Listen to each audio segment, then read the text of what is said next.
Hi, I'm Tom McCarthy, and I am here today to talk to James Ivory about his beautiful film, Maurice. And I'm here to talk about it, and thank you very much. Pleasure to be here. So we had I should say, having been a fan of yours for so long, the distinct pleasure of sitting in this theater and watching the film again with you. And I haven't done that very often with directors, especially directors that I admire as much as you. And it's a really fascinating opportunity. Now, of course, we just watched the film, but there are a few moments where we had a little back and forth during the film. And one in particular that struck me was just at the beginning of the film, and you were watching that beautiful scene of the young men on the beach, and we see them break away, and our young hero gets a little sex ed lesson on the beach. And you had a moment where you sort of chuckled and said, I can't believe I made this scene. I shot this scene. Can you speak to that? Because I think that's just fascinating. Well, it's just so odd and strange to see sex organs drawn in the sand, filling the screen, that have been made by the character's umbrella tip, you know? Yeah. And it's just an odd thing to think that you were ever out on a beach doing that. Is that directly from the book, or is that something? It is from the book. It is from the book. Yeah, right. That is in Forster's novel. You know, it's funny because it wasn't until you mentioned it, and I thought back to that afterwards as I was taking the train home from the screening, and I thought, well, it's really interesting because tonally, that scene is quite different from just about every other scene in the movie. Like, it really has this sort of odd sense of humor and whimsy that really invites you, because the movie opens with this, you know, beautiful lush shot of these young men kind of coming out of the dunes led by their professor and kind of breaking off to play and mess about, and there's kites happening, and then he breaks off and they have this conversation which quickly gets quite comical in a way. But you realize as soon as you understand the story the kind of implications and the importance of that scene. And it works seamlessly ultimately. But it wasn't until after kind of reflecting back on it, I thought, wow, that was a really sort of brave way to start the movie. But one of the things that was helpful was that all the anatomical parts were in Latin, which was funny in itself, and the way it was described by Simon Callow. Was it ultimately how the movie always started? Because I know we had talked a little bit about the script stage. It was. That was always to be the beginning of the movie. Yeah. Okay. And can you speak a little bit to that? Because we were just talking about it briefly before we started shooting here, but a little bit about how the framework of the film and some of what you shot that didn't end up in the movie. I thought it was really interesting from the script level. Well, the story goes straight through now in the film. We see this little bit at the very beginning, which is really a title sequence, basically, in which the facts of life are given to young Maurice, age 12, by one of his teachers, who he later on meets in the British Museum many years later. But no, it was all there in the book, and I'm not sure all that dialogue exactly was like that. We had a very clever scriptwriter, Kit Hesketh Harvey, who's actually a songwriter, and I think he came up with a lot of that business, the Latin things. That's the first time you worked with Kit, right? Yeah. Right. Yeah. And how was that relationship? It was very good, very good. Yeah, we got on terribly well. Look, you've made such a great career of interpreting these great works of English literature for the screen. You know, in this story, it particularly struck me because I hadn't seen this movie before we sat and watched it in probably about 15 years. And it was so, you know, it was almost fresh in that way. And what really struck me, both as a screenwriter and ultimately as a filmmaker, is the kind of, the sort of, it never felt overly structured to me. There's this beautiful flow that just feels so real to life. And I think it's so, you know, sometimes when you're dealing with such great novels like this, it's so difficult to capture. How do you capture that? How do you, you know, you seem like a person who isn't overly precious about material, but you sure do get a lot out of it. Can you speak to that at all? Well, I've been very lucky to have had a wonderful screenwriter, Ruth Javala, who is a fiction writer, a very good novelist and a writer of short stories. As a writer, she has a very strong sense of structure and character. Mm-hmm. When we would start out on something and she would give it her first thoughts as thinking of it in terms of a film, And she would just go at it, and I could build a house almost.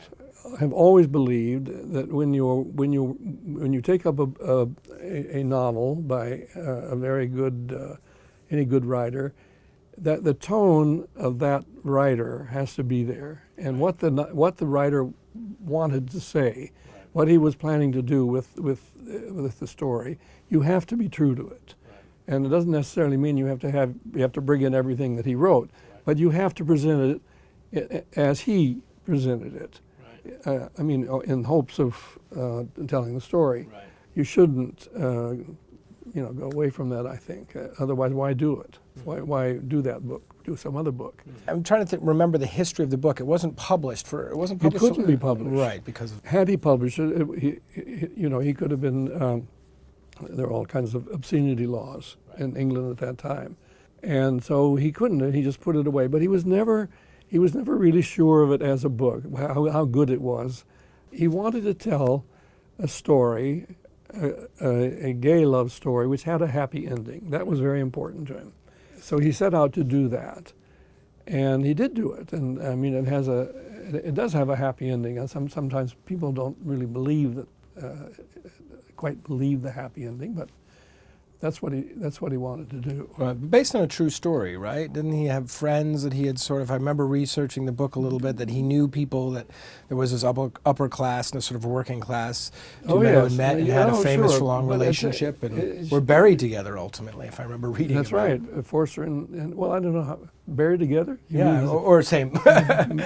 Same Forster plot, as policeman? I think it was who he based it on another. Something like that. Yeah. Well, it's interesting because in rewatching the movie now, I think something that you caught so beautifully was these two men grappling to even articulate their emotions, and by that, firstly, really even physically, there's this wonderful, like, sort of pained awkwardness between these two men that, now where there's so much more gay cinema and movies, but in this particular picture, you captured something that was so beautiful, and watching, I was like, boy, these men don't even know how to be with each other yet. They're just discovering that physically, how they touch, grab, when can they kiss? Can they kiss? Like, how long you hold off on that, and I thought, boy, that was just, how much did you talk about that with the young actors at the time? It's interesting because I read some of the script today, and it describes those scenes where they do that or don't do that, and how they almost embrace, but then they don't, or they draw back. And we must have been following the script, and it must be in the novel. But we just went along with that. And of course, if you have two young straight actors who have to suddenly kiss and entwine themselves, it is an awkward thing for them. Obviously, it's going to be. So that helped. And the fact that in life it would be like that, and so it was with our actors. Though I have to say that in that kind of a way, that English actors are they're much more physical than Americans in the same situation. Now, I think you were just sort of alluding to it, but you're not big on rehearsing, right? Is that correct, or are you sort of like an on-the-day? I love to rehearse, but we never could afford to rehearse in the way that they rehearse here. In all of our career, there was only one film where we were able to get all the cast together for 2 weeks and rehearse, and everybody was available. That was Mr. and Mrs. Bridge. Wow. And Paul Newman and Joanne Woodward were just absolutely, we have to rehearse. We have That's to rehearse. great. And coming out of the actor's studio and all that. And in fact, we were rehearsing at the actor's studio. So we were able to rehearse with that film. We have never been able to do that with any other film, because the actors are always, they arrive on the set, they're doing other films, they're doing this, they're doing that, so we could never get them all together. So there have been films where we could hardly have a reading. We never had a reading on Remains of the Day because Emma Thompson was off doing something. So we could never have a reading. Even with this film, because these actors, although now quite well known, at the time were not as well known, right? That's so you true. you still couldn't even accommodate that. I mean, Willoughby was pretty new, they were all right? just starting out. And Hugh had probably done a few things, but not much. Well, right? he'd done a kind of amateur film at Oxford, Right. and but the other two boys had both been on the stage. Right. Wilby and Rupert Graves. Right. James Wilby was an extra. Right. Okay. At a time when he'd gone beyond being an extra, but we needed 2 or 3 young guys there's a little concert in A Room with a View. Right. And he said he'd come and sit there. Right. Which, that's the only time I'd ever worked. But you did that quite a bit, right? You ended up bringing the cycling through, developing almost a company of some sort of actors and people that you worked with. That's something you were quite familiar with. Well, right? And so we were in India. But in India there was another reason. Because you had to have actors whose English was expressive. I mean, they had to be at home acting in English. Right. And so there weren't that many, there are tremendous numbers of terrific actors in India, but they weren't that, the English was not easy for them to act in. Mm-hmm. And so there was a rather tight, smaller company of actors who really could, and we used them over and over again. Mm-hmm. And that's where we really did that. Right. Less of that here. Right. Just because of the nature of it, basically. Well, I have to say, with my English films, we'd work with certain people, and they were just terrific. Like there was Patrick Godfrey. I said the other day when we were watching a film, that's a Merchant Ivory villain. He's in every one of our English movies. He's always a terrible villain. He's a good villain too. He's the nicest guy in the world, but they always make the best villains. He in this film, in Maurice, he plays Simcox, the awful butler. And how did you, like, when you come to a project like a piece of property, the novel of Maurice, what's the process for you? What was the process for you deciding to do it? After making A Room with a View, for some reason, I read Maurice when it was first published, which was in 1971. Mm-hmm. It came out after Forster had died, I think. And I read it then when it was first published, and then we made Room with a View, and that was in '85. And somewhere along in end of '85, beginning of '86, I reread Maurice, and I thought, well, this would make a very good film. And it's almost the other side of the coin of Room with a View. Yeah, it's also all about living a lie. Right. Or living the truth, the emotional truth that's important to you. Both films had that. Right. So I wanted to make it, and when we had got the permission to do A Room with a View from King's College at Cambridge, which owns the estate of E.M. Forster, and so we went back to them to do Maurice, and they were shocked and wondered why we wanted to do it. And they said, well, we like it, we want to, and they said, okay, but with misgivings. And I think it was the subject matter partly, but more was that perhaps if the film didn't turn out well, it would be bad for the reputation of Forster as a novelist. Interesting. And therefore for them, who had his estate and all his novels to sell, when it didn't work out. So they were protecting the property. They were protecting the property. But even before you got to that stage, with Ishmael, with your camp, like sort of how were those decisions processed? Because you guys just were so good at it as a team. Can you talk about that? Was there much to it, or was if we were doing a book, they would come from different sources. Right. Sometimes I would suggest something. Sometimes Ismail was keen on something, or Ruth would suggest something. I mean, we'd read them, and were those debates spirited? Very sometimes, yeah. Were there some that to this day you still think, you disagree, those debates, they go on and on and on? But Ruth never wanted us to do Maurice. Interesting. She never wanted us to. She said it's not a really good novel, and do something else. Is that why she wasn't involved in the scripting? Well, she wasn't. She was interestingly involved in that she read the script, and she pointed out some things which were weak and which we might have strengthened it, how we could strengthen the story. For example, Risley, the young English Viscount who is set up by the police and a guardsman to be caught and tried, and then he goes to prison. And she thought that would be, if we build that up, that would be a very good reason for Clive to have his collapse. Remember, Risley went to Clive and said, would you give me a character reference? And Clive wouldn't. Right. And Clive was already kind of shaky with his whole relationship with Maurice, which was kind of beginning to wobble. Right. And she thought that incident of their friend being tried and sent to prison for 6 months at hard labor and all that would be a good.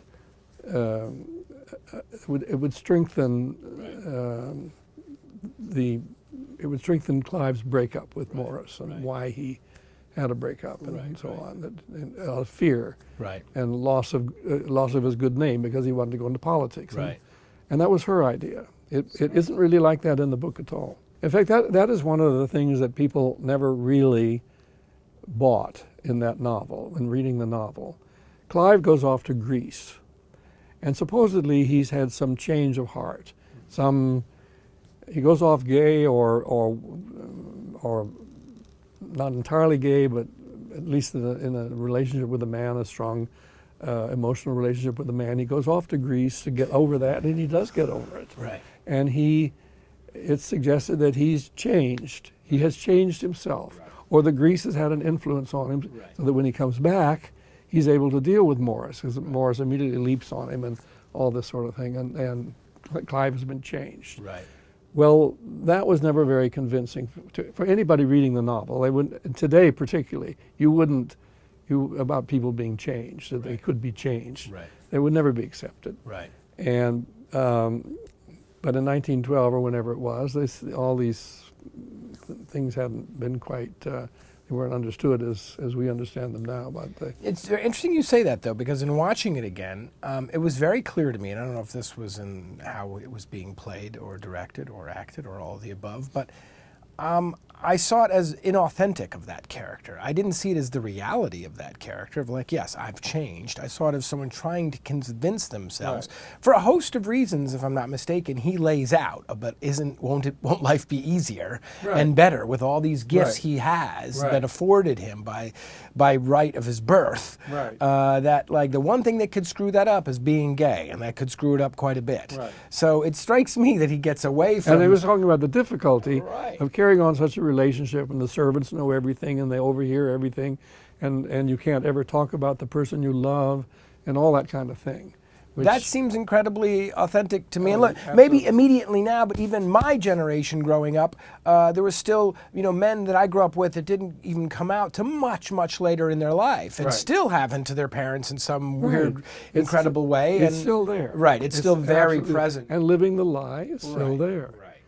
So I feel like when he comes back, I mean, did you guys talk about that? Because it really seems to bubble under the surface, especially when we meet Scudder and that relationship starts, which is so beautiful and awkward and unexpected and sort of magical, and how it just, you think this isn't going to happen. You're like, oh, this is happening, really kind of great. And then you see Clive, you see Hugh Grant's character sort of taking that in and the exploding. Horror of it. You can almost see his mind exploding in that amazing shot at the window near the end where he's trying to process his own decisions. And you can almost extrapolate into later in life when this man starts to crumble under the weight of his own, inauthentic decisions, because you can't really get away from that. It's who he is. So at the time, I'm guessing probably not. Was there any commercial concerns about making a movie like this? Were there any people saying, "Oh, I don't know if there's going to be an audience for this"? This is Nobody said that, and particularly in this country. We never had a problem with it. I mean, it never. Well, the film came out at the height of the AIDS plague, you can call it. And it might have been that the film could have been criticized in all kinds of ways, and particularly for its sexuality. But at that point, 1987, I guess it was, people didn't dare. I mean, I think that no one ever wrote that this was not something that should be put into a movie and we should talk about these things or be entertained by such stories. Nothing, ever. I just wondered if at that level, from a financing point of view, but must your financing... But we had just made A Room with a View for very little money. And we wanted to make this for very little money. Which you did. We weren't asking for more money. And they said, well, okay, talk about track record and all that stuff. So what it came out of that. Right. Had we not made Room with a View and it had been a success, we might never have been able to make Maurice. Yeah, it always makes always sort of greases the wheel a little bit, It's doesn't a it? matter of timing, yeah. Yeah. Was that determined on some level? Were you sort of like, now's the time to make this? No. We sort of have the wind in our No. back, or really it was No. just the next piece of We material? almost always just jumped into our movies. I mean, Immediately. yeah, if we wanted to do it, then we went about setting it up if we could. I'm just curious because I'm always wrestling with this as a director. When do you think you knew you wanted to make Maurice in terms of where you were in terms of the Room with a View? Like, did you know it was going to happen right after? Or did you already have it in the pipeline? Yeah, as I say, Room with a View had come out. It was a big success. And I read the book, and I thought this will make a very good film. And we love working with Forster. We've got wonderful actors in England. We can cast this person as that, and so and so. And Ismail said, sure, let's do it. Right. And then we went to King's College to get the permission. It was set up faster than a lot of films have been. Right. Some films we've had to wait 4 or 5 years to get the money for them. Right. You know, you've had such success with period. I wonder if there's any, probably more than just about anybody I can remember. You are very good at downplaying it all and saying, oh, we're just telling the story. But do you have any, is there anything you kind of like, things that you live by when approaching period, regardless of the specific period, but just sort of things, how do you always make it feel so lived in? So authentic, so true to the period, never pushed. I mean, I see period movies all the time that deal with even sort of modern periods, and I'm just like, the movie's all about that. Right. It's all about what they're wearing, Right. or what transistor radio they're picking up, or Right. whatever, and it immediately takes me out of, I never feel that with your films. I mean, I think it's why people always felt so transported, and you need to feel so transported by your movies. Anything, or is it just your taste? You have to think of all, you've got to think of every last thing. I mean, as a director, I had to. First of all, is the looks and the physical types of your actors. Some types are not good for a period film. They just don't look right. Right. And the other way around. Right. And then what they're wearing. All those things. I mean, you have to think about it, and everything has to be right. But if you go back far enough in time, I mean, you can try to do that, but the farther back in time you go, the less everybody knows about what was. Right, right. And so we were only back not even 100 years. Right. And there was lots of photographs and many things still existed. Old cars, for instance. There came a time when I was thinking, if I never have to make a film with an old car, I'll be so happy. The amount of time you waste on a set getting an old car to run, yeah. you know, and turn over and go. Yeah. The amount of time that's spent on that. And I've also come to think, if I never have to see a big hat on one of my actors again, I would be so happy. Trying to light Things that, like that. light under that brim. So, but beyond that, is there anything that you just found yourself saying a lot? Like, because, you know, one thing I noticed was how the clothes fit, and it's a great credit to your costume designer and, of course, your production designer who works so closely hand in hand. But they just feel, they never felt presented. They never felt like, oh, here we are, and some things fit better than others, quite honestly, depending who they were. And how, also, they just felt very lived in. Were there any kind of things that you were constantly saying to people out loud that you remember? Any kind of commandments? I don't really know that much about costume. I mean, it must seem that I do, but I don't. It would seem that you do. We've had the same costume designers for almost all of our films in England. It's John Bright and Jenny Bevan. Right. We've had them for film after film after film. And film after film, of course, was if there weren't English films, or the English were very much present as characters in the film. Yep. And they know everything. But that's not only that they know everything, the actors themselves know. An actress, she knows what she can wear and she can't wear. Yeah. And she's not going to put on and she knows that they know. So they never go in the wrong direction. They go in the right direction from day one. But don't you find that sometimes an actor's instincts will sort of undermine what's really right for the picture in some way? I haven't found that. Okay. Not in period films, no. Okay, good. No, I haven't. And then it would all be arranged between the costume designers and the actors. And then there'd be a fitting, and then I'd be shown what they're going to wear. And once in a while, there'd be something I wouldn't like, but it was very, very rare. And once in a while there'd be something that the actress, say, seeing herself in a certain dress, she said, no, I don't want, let's not do this. Or the designers would say, no, you can't have that, that's not good for you. And it would be taken away. Yeah. But actually, I mean, I learned from them a hell of a lot. Yeah. So when I see other people's period films now, particularly if it's set back in the early 1900s, I mean, I see immediately if there's something wrong with them. And of course, another thing is haircuts and hair. Yeah. Costume design is also about women's hair, men's hair too. Right. But women's hair is very much the whole thing, from the top of the head down to the shoes. There is a line, and it's either there or it's not there. When it's not there, and this particularly happens with women's hair, the line is broken. And I'm very aware of that when I see period films that other people make, because either the actresses have been very strong and said, I'm not going to have a hair, I don't want a hairstyle like that. I want my hair to be long, hanging down. Stuff like that. Yeah. Or the men will say, well, I'm not going to have my hair cut short. Right. I mean, everybody's hair in those days was, I mean, the backs of their heads were like totally clean. Right. And actors will refuse to let their hair be cut like that. So now you see period films, that's one of the things that pops out at you first and foremost. Absolutely. Anything else? You know, I mean, if it's a film I like, I just get terribly I enjoy it, and I just don't care about those things. Yeah. But I mean, I do see them. Next period film I'm taking you, I'm going to put you on the spot and make you tell me exactly what was wrong with it so I can learn from you. You know, look, I think part of the reason I became a filmmaker is because prior to doing that, and I didn't study film in college, I was a philosophy major, I had no idea what I was going to do, but I love storytelling, and I think more importantly, I love traveling, and I used to do a lot of traveling, and I think, you know, you're one of those filmmakers who I would see and I would be like, okay, now I feel like I've in fact read a great book and I've traveled and I've killed two birds with one stone. Yeah. And it's really exciting. And like that really, joking aside, that's what it meant. Right? Not only was it a compelling, moving, emotional ride, but you came out of there just feeling moved, different, changed. And I think for me, that's the power of cinema, and that's the power of great storytelling. And you can get that from a great book too.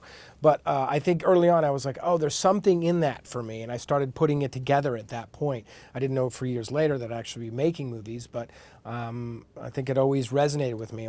When we sat here, you know, in the theater watching that film, I'm like, oh, this is just from the opening shot. I was just, you know, in your hands and being like, this is great. I'm just going to go for the ride. This is such a nice break from the outside world and the noise and to be dealing with someone else's conflicts and struggles. But I wanted to ask you about that. We're sitting here, we're watching the movie. You know, you went on to make so many other great adaptations of great novels. When you watch a movie like this, when you watch Maurice, are there moments where, and we talked a little bit about this out in the lobby, but do you see things and you're like, I didn't need that, or I should have done this differently, or more importantly, did I learn something about adapting sort of these great things down the line, these great pieces of work down the line that I would have applied? Now and then, yeah, I see something, and I think if only I'd known at that moment, if I noticed something, then yeah. Right. Was there anything in Maurice that really leapt out at you? This is a pretty seamless movie, but I wondered, like, you know, I know you can be your toughest critic, so I wondered if there were things you're saying. No, there are little things. I mean, I wish that, yeah, there were little things. But remember, Maurice was shot in a certain way and imagined in a certain way, and then totally edited in another way. Yeah. And we got rid of a whole huge flashback, and there were things that don't quite jibe in terms of I don't know. They're just because it was completely restructured afterwards. I'm aware of that, but no one else would ever be aware of it. It's interesting also. We had a mutiny during the film with the camera crew, but it was very bad. It was a very unprofessional thing in terms of what it did to the actors. Right. It was the big scene where Clive and Maurice have their fight. After he comes back from Greece? After he comes back from Greece, he gets the cut lip and all that. Yeah. And they'd prepared for that, and it was a big scene.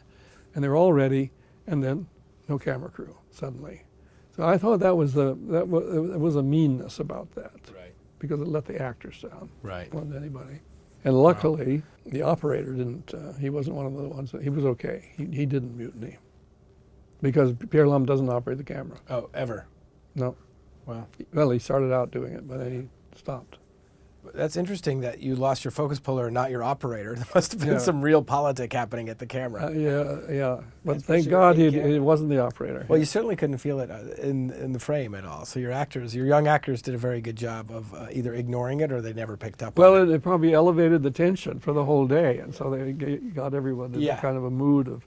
Well, there was actually a funny moment in that because I think I relayed this to you. But in watching that scene and he kind of bites his lip and then and I'm like, oh wow. And then I believe it was earlier in the film where Clive shows up at the trial, Right. and he's got that split lip. Right. And I thought, and I rarely, even being a director, I rarely nerd out on things like Right. continuity. Right. But I thought, oh, okay, so how did they move that? And afterwards, I was thinking, what happened? How did they shift that scene? It doesn't make any sense. And you told me that it had nothing to do with it. No, Hugh Grant had a fight. He just got punched. He got punched. Someone decked Hugh Grant. You said you could maybe understand how that might happen in a way. But I mean, and then I told him, I think he had something he'd sort of hold over his mouth. I mean, most of the time he's His he's finger. got something over. It's not Yeah, he's holding something or like a book. It's one of those things as a director you just can only shake your head when they show up on set and they've got a split lip. But then because it's revisited later. I want to jump forward for a second because I'm very curious how you approach the edit. You film this, by the way, how long was this filming period? Do you remember? We had 12 weeks, 12 Wow. five-day weeks. Very healthy.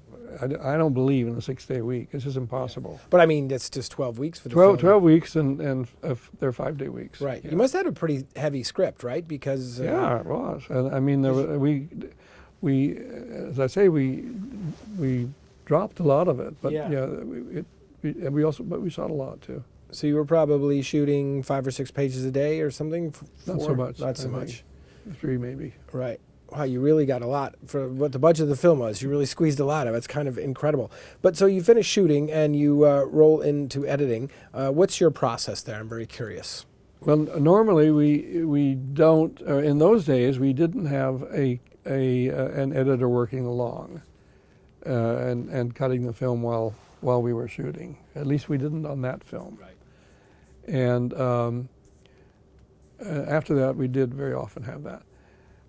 So there would be this massive footage, and we would just, which everyone had seen, and Ruth would always see. She never wanted to be on the set, but she always wanted to see the rushes if it was one of her films. And so there was this massive footage, and we just started with the first scene and went on with it. And eventually there would be a rough cut, huge, long, 3-hour monster that whatever would we do with such a thing. Right. But there it was. We would screen that. Let me talk about if it was a Ruth film rather than this particular film. If it was a Ruth film, then she would come to the editing room after seeing the first rough cut, because she felt her work was not done. Right. And she, Which is true to some it's degree. true, yeah. And she'd come there, and that's when there would be big fights. I'd be holding on to something desperately like this, not letting that go, and then she'd say something very acid.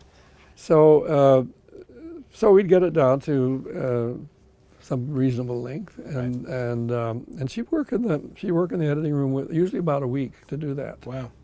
Which I know is unheard of in Hollywood. Yeah. Whoever invites the writer into the editing room? Never. Terrible. Unless you are in fact the writer, you don't get invited. Yeah. Yeah. If you write, but.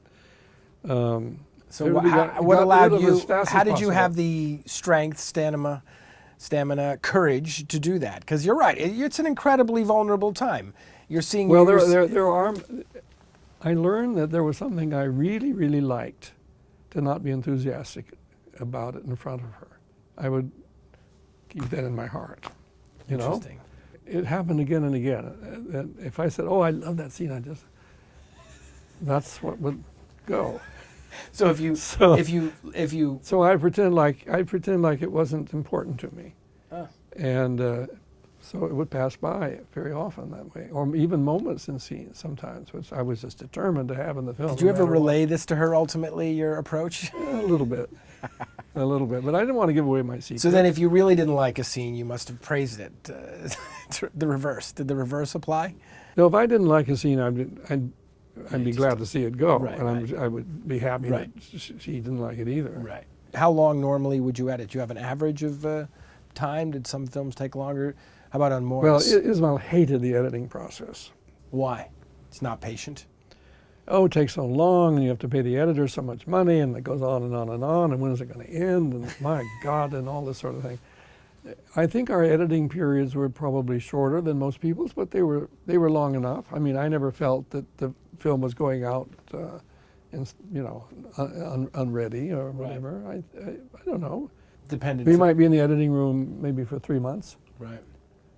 and then we'd be ready to do the sound editing. And were you someone who liked to screen your various cuts for people? Did you practice that at all, or were you Rarely. pretty close? If there was something I was really pleased with, and it looked great, and somebody was up there, come for dinner or something. And Right. Yeah, and of course they always wanted to see something. To circle back to the movie, was there, you sort of defied the odds with this one, right? A lot of people were just like, it's the book. It's not one of it's much lesser work. And Right. Everyone else, you picked the great works, and this was not one. Was there something more personal about the film in that regard to you? Was there a reason you're like, no, this is the right story for now? I just liked it. I mean, I liked the setup of the three, and I just wanted to make it. And as I said, it seemed, having just made Room with a View, that it was kind of the other side of the coin of that story, where Lucy Honeychurch in Room with a View is living a lie, and her lie is that she doesn't love George, and I thought the lie here was Clive's lie, that he had passionate feelings for men, and or not as passionate as Maurice's, but he had them, and he couldn't live his life. It's interesting because I have not read the book. In the book, is Clive's lie to himself presented as something he achieved, or is it presented as a lie he has to live with? Or is that something you picked up more? I know we touched on this. No, it just comes out. It Right. comes out, and it comes out in his. That's one of the things that Forster's terribly good at in speech. What speech, you think it means one thing, but what it's really revealing. Yeah. And particularly in terms of class and sexuality. And That's something you seem to get very well, considering you don't come from that. Right? You're just relying on the text. You don't come from a society that relies so heavily on class in our country. I mean, sure we do, but not as distinctly as the British. yeah, I do. had to learn all that. I mean, I didn't, because we didn't make our first films in India. I mean, in England. We made them in India and then here. And the whole class thing, I really came to understand because of Forster. And so really you were just relying on the text for guidance there. Yeah, well, then I opened up my eyes and ears, and I would see, present-day Englishmen and English women, and I learned a lot from them also. That was the thing where I was watching, during the film where they start to fall in love, where he meets Scudder, and it's apparent it's more than just a fling, that there's some real incredible connection there. And I'm thinking, can this work? Can this work in this society? Like, how does this... I mean, he's going to seem crazy. I mean, and really, I think the only way it worked was that Scudder went up the ladder and through the window and jumped on his bed. Right, but even after that, when he goes to the boat, to track him down, you're Right. thinking, I mean, Scudder's really in a great turn in that scene after the bedroom. He's the one being like, I got to go. This isn't going to work. Right. Trust me. There's no world where I fit in your world. Right. And it's a really kind of interesting, kind of social, a compelling kind of twist in it, where you're like, he understands his place. Well, see, that's what a lot of people in England and the English decided about the book that was not really true and real. And it's funny. That might not have happened, it ought not to have happened in some kind of way. It was so unusual that they just couldn't quite believe it. Right. Well, it certainly resonates today. Well, I don't have much else to say, Mr. Ivory, other than this has been such a pleasure, and I will continue to buy you meals, and if you let me, and pick your brain about these amazing stories, because you are, in fact, a Manikda, a master of cinema, and thank you for taking the time. Well, thank you. Thanks for coming and doing this. Pleasure, of course.